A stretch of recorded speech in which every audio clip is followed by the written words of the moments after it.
Eu e o Pedro, a gente tava arrumando, né, a agenda aqui do YouTube e tudo, né? E o Pedro falou, ó, qual assunto que a gente vai tratar, né? Eu falei assim, ó, a gente vai falar de educação escolar e o papel dos pais, né, nessa educação. Aí o Pedro perguntou assim, mas a escola tem o papel de educar? E, caramba, velho, você não sabe qual que é o papel da escola. Não, a gente pode começar dessa forma, né? Parece que hoje as pessoas têm dúvida, né? Qual que é o papel da escola? A escola tem que criar o filho para os pais, a escola só tem que ensinar e uma parte da educação vem de casa. Qual que é esse papel? Lucelmo, eu vou falar aqui e a gente percebe se temos coisas em comuns em relação a isso. Eu acho que às vezes a gente tem algum discurso, em algum momento eu posso até que eu já tenha tido esse discurso. O papel da escola é só levar conhecimento, a educação fica a cargo dos pais. Mas se a gente for pensar e ampliar um pouco essa discussão, não é bem assim, né? Nós temos ali algumas horas ou muitas horas que essa pessoa vai passar ali no ambiente escolar e, querendo ou não, a escola vai contribuir também em inúmeros fatores, crenças, valores, comportamentos. Então hoje eu percebi isso de uma forma mais madura e muito mais ampla. Claro que a obrigação e a responsabilidade sobre educar, pelo menos na minha percepção, fica a cargo dos pais. Mas também é impossível dizer que a escola não tem um papel muito importante nessa perspectiva também. Que não fica a cargo da escola apenas o conhecimento, apenas o aporte teórico, mas que a escola acaba também participando dessa perspectiva educacional. Queria te ouvir também um pouco disso. Qual que é a sua leitura? Eu acho que a gente fala as coisas, eu também vira e mexe falo uma coisa, daqui a pouco eu falo uma coisa bem diferente. Eu acho que a gente fala muito respondendo a um contexto. Então, por exemplo, qual é o contexto que nós temos hoje? Nós temos hoje muitas famílias que não ocupam o seu papel de parentalidade. Como elas não ocupam esse papel, não está claro para elas muitas vezes que ensinar aqueles valores fundamentais é um papel delas. Então a gente começa, quando a gente vai falar da escola, a gente começa a acentuar mais o papel de ensino da escola, né, das matérias, das habilidades e tal, e acentuar, lembrar que o ensino, a educação, digamos assim, o ensino dos valores, é mais papel da escola, da família. Então eu acho que talvez a gente está respondendo ao contexto, né? Para a gente acentuar, para dizer, olha, isso aqui, eu estou chamando a atenção disso, porque isso que está precário neste momento. Uhum. Essa é a grande questão. Mas, de fato, a escola ela tem um papel que ela é muito amplo, né? Porque, por exemplo, quando o professor ele trata os alunos com respeito, respeito não quer dizer que os alunos mandam na escola, é com respeito. Ele também está ensinando o respeito. Né? Ou seja, ele está ensinando um valor, respeito. É claro que o respeito é um valor que deve ser ensinado em casa, e o papel fundamental é dos pais, mas não tem como o professor se eximir de ou ser respeitoso ou não ser respeitoso. Em qualquer uma das circunstâncias, ele está ensinando um valor também, pelo exemplo. Os professores são também um exemplo importante. Então, de fato, tem uma simbiose entre o papel da escola e o papel da família. A família não pode se eximir do seu papel, e a escola tem um papel também que entra nesse sentido da educação. Mas o principal papel é utilizar as técnicas, os procedimentos mais apropriados para fazer o indivíduo atingir o seu máximo potencial. E a escola faz isso com 1000 problemas. Eu sou super crítico da maneira que a escola funciona, mas ela mais ou menos consegue funcionar para os alunos com desenvolvimento típico. Agora, para os alunos com deficiência, aí está muito difícil, aí nós estamos muito distantes. E ainda nessa linha, né, de discussão, eu fico pensando o seguinte, né, porque aí foi boa a provocação, né, qual que é o papel da escola? E se a gente falar que a escola não tem um papel educacional, então aí a gente passa a pensar, por exemplo, em escolas devocionais. Porque escolas devocionais ou confessionais, quando eu escolho colocar meu filho numa escola confessional, então, eu estou dizendo que eu quero, que para mim na escola eu vou valorizar também não só o ensino, mas os valores. Então, querendo ou não, ou inconscientemente, tem alguma coisa no nosso inconsciente como pais que a gente espera, sim, que a escola traga também crenças, valores, comportamentos e não só a parte teórica e a parte do ensino. E aí eu ainda estendo um pouco essa nossa reflexão, né? Eu fico pensando do peso que é isso para os professores, né? Até antes da gente falar das questões de crianças atípicas, que aí também nós vamos ficar aqui um monte de hora falando. Imagina ainda pensando num quadro de crianças típicas. Se existe por parte dos pais essa expectativa, porque existe. Existe sim. E agora aqui conversando com você e ampliando um pouco essa reflexão. Existe da nossa parte uma expectativa que a escola também entre nessa seara. Você imagina o papel dos professores, que mal estão conseguindo entregar a parte teórica, até por tudo que o sistema hoje proporciona, e eu acho que nós vamos falar muito sobre isso. Então, cabe aqui, né, também um ponto de reflexão, acho que nós não vamos responder, mas vamos levantar muita bola aí, o quanto os professores também são pressionados nessa perspectiva. Porque se a gente disser que não existe um papel educacional, então as escolas confessionais estão dispensadas de existir. Se existem, é porque existe expectativa. Se existe expectativa, o que é que nós estamos fazendo para quem está lá na frente dar conta de entregar isso? Que tanto que a gente apoia isso, que tanto que a gente propicia, que tanto que o sistema fortalece isso, para que o professor consiga também entregar isso. E às vezes, talvez até isso aconteça no sentido de disputar com o ensino. Por exemplo, os professores estão lá. E está muito difícil conseguir entregar um conteúdo de história, por exemplo, que é a minha disciplina, né? Eu consegui ensinar um indivíduo a ter habilidades naquela área. E aí, a impressão que a gente tem, assim, enquanto professores, né, é que às vezes o que se espera mais desse ensino, desses valores, do que de fato eu desenvolver aquelas habilidades. E que não está sendo dadas as condições necessárias para ele entregar aquele ensino, né?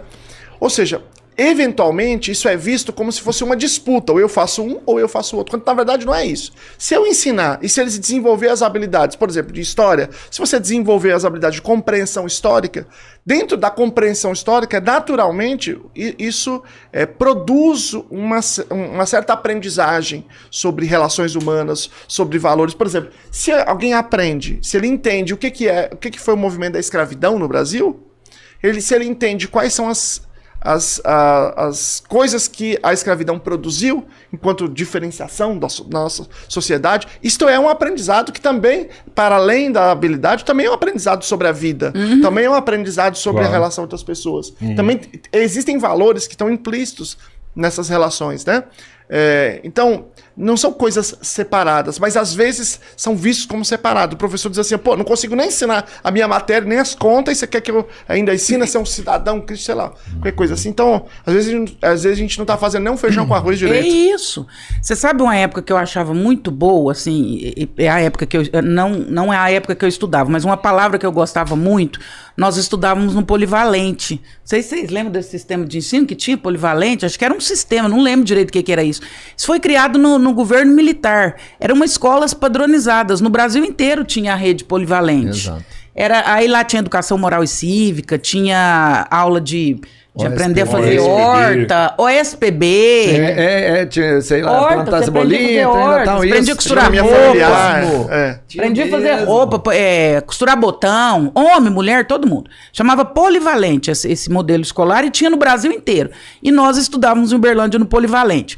E aí se falava muito em comunidade escolar. Eu amava essa palavra. Porque precisamos reunir a comunidade escolar. Quem era a comunidade escolar? Os professores, os profissionais envolvidos na escola e os pais. Isso era a comunidade escolar. Porque se entendia que estávamos todos em busca de um único objetivo: formarmos seres humanos viáveis, que seguissem pela vida. Em que aspecto? Tanto teórico quanto em valores, comportamentos, daí pra frente. Então era todo mundo somando força em vista de um único objetivo. Eu lembro que se a gente chegasse atrasado ou alguma coisa acontecesse, o porteiro da escola falava com a minha mãe: Dona Maria, os meninos ontem chegaram atrasados, viu? Meia hora. Só dá uma olhada lá, ver o que tá acontecendo, vocês não estão vagabundando na praça. A cantineira sabia o que a professora reclamava. Fulano hoje fez isso, fez bagunça lá na hora do lanche, tomou o lanche do coleguinha, derramou a sopa, lá na sala de aula a senhora toma providência. Então era um ecossistema em prol de um único objetivo: a educação e a viabilidade do ser humano. Eu acho que essa era a melhor perspectiva. Eu acho que a gente precisa voltar a ser comunidade escolar. E comunidade escolar é professor, é a senhora que faz o lanche, é o porteiro, é o pai, é a mãe, é todo mundo envolvido em busca de um único objetivo. Mas quem foi o primeiro a se afastar dessa comunidade? Será que foram os pais? O Luciano estava falando aqui que o professor ele é responsável pela educação também e alguns aspectos do aluno, né?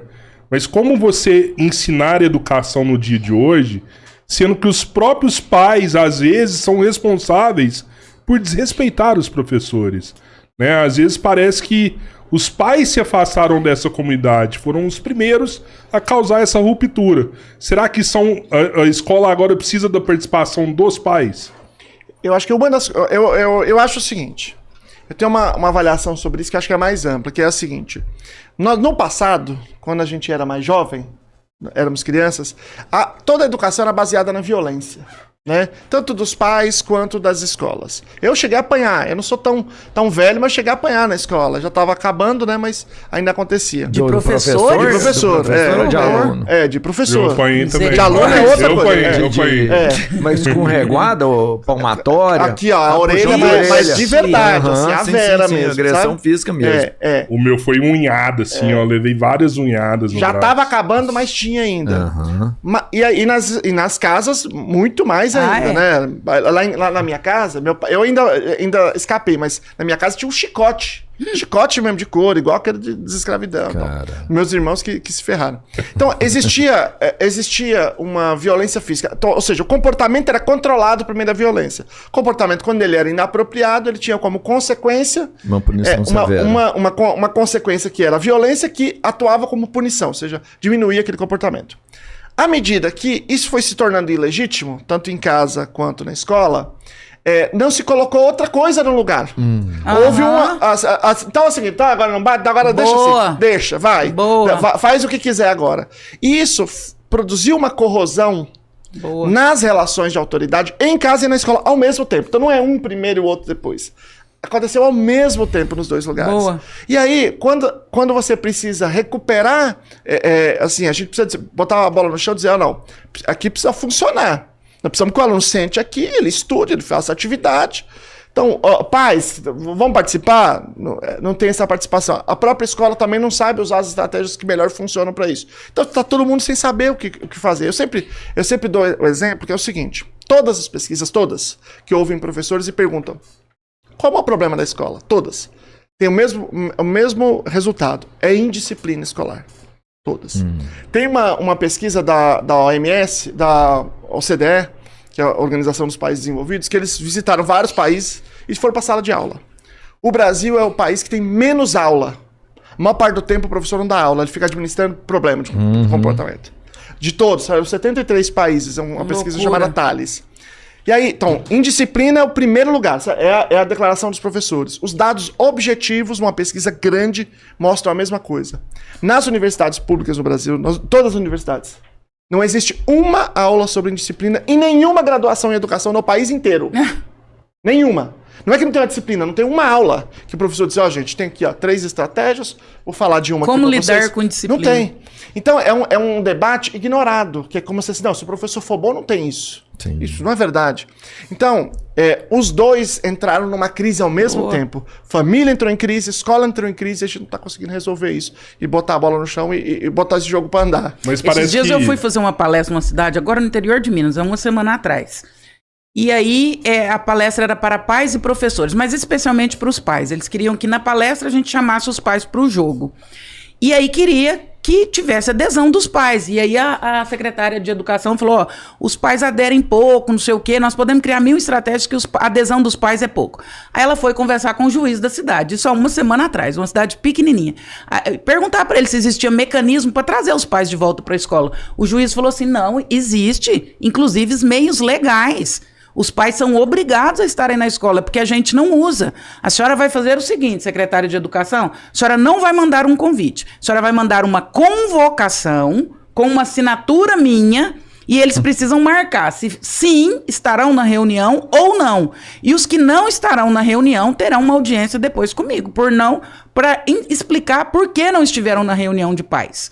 E assim foi feito. Ela mandou um convite que não era um convite. Lotou a escola. Era uma convocação com assinatura da secretária e do juiz.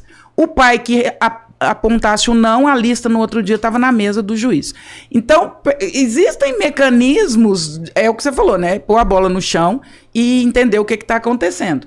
Mas existem mecanismos e nós precisamos fazer. Quem errou nesse momento, quem nasceu primeiro, o ovo ou a galinha, ou em que momento isso aconteceu, isso não é o mais importante. O importante é a gente entender que a gente precisa... Mas eu acho que tem que ter um ponto originário para mim, que é dentro da casa mesmo. Porque, tudo bem, eu entendo que essa equalização, ela se desfez em um momento dentro da casa e da escola, ela sumiu no mesmo instante. Mas o meu filho, por exemplo, ele tem uma boa resposta de disciplina dentro da minha casa.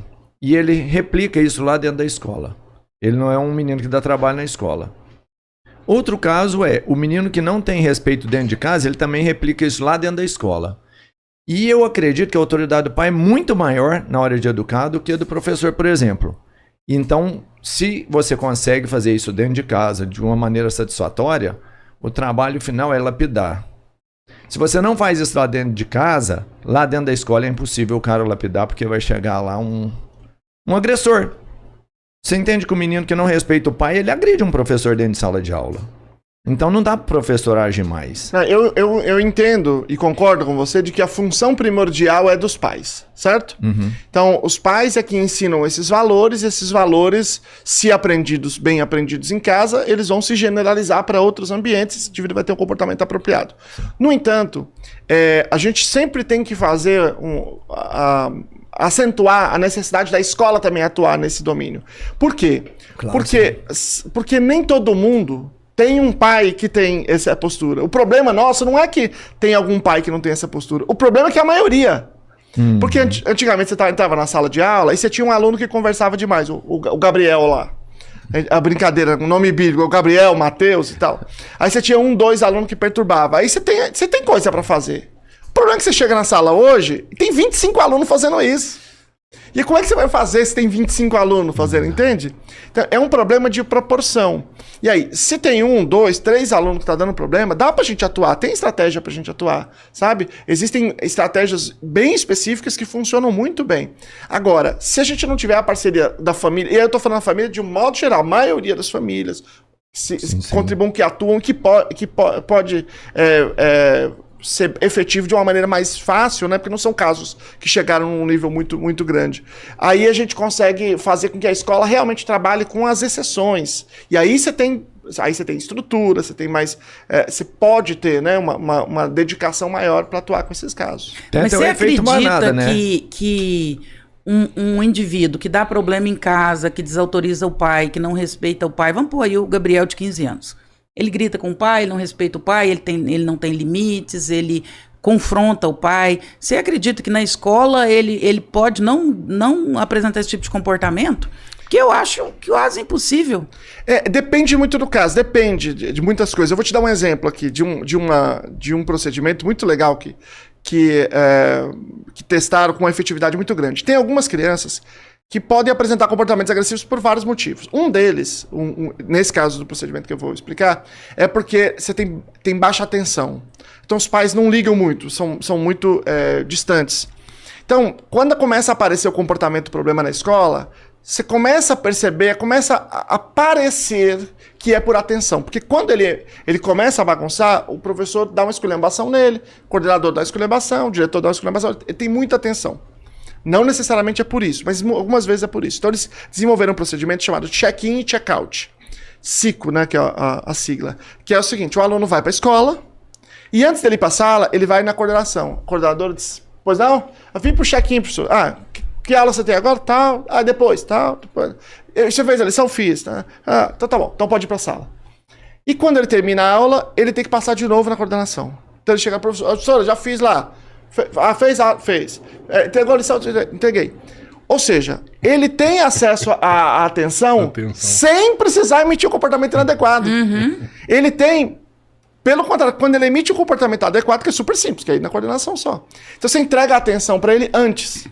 Então, neste caso, digamos assim, o problema que existe em casa é um problema de falta de atenção. Outros problemas você não vai conseguir resolver. Uhum. Mas você pode, por exemplo, dentro de uma estrutura em que sejam poucos alunos, você pode ter uma integração terapêutica para ele ter acesso, por exemplo, a uma terapia, a um psicólogo, que é um outro problema que nós temos no Brasil, que é a falta de apoio psicológico, né? Mas ele poderia ter, e esse apoio psicológico poderia ajudá-lo a pensar nesses problemas de casa, ressignificar todas aquelas coisas que a terapia faz. Seria o mundo ideal, né? O mundo ideal. Mas, mundo ideal. Não, mas veja, o que eu acho importante dizer é o seguinte: se a gente fizer as contas direitinho, se fizer direitinho, o mundo é ideal porque as pessoas não estão fazendo, mas não é em termos de custo, isso não representaria um custo muito extraordinário para grande parte dos municípios. Eu dei aula no município mais rico da América Latina, que não tem nada disso.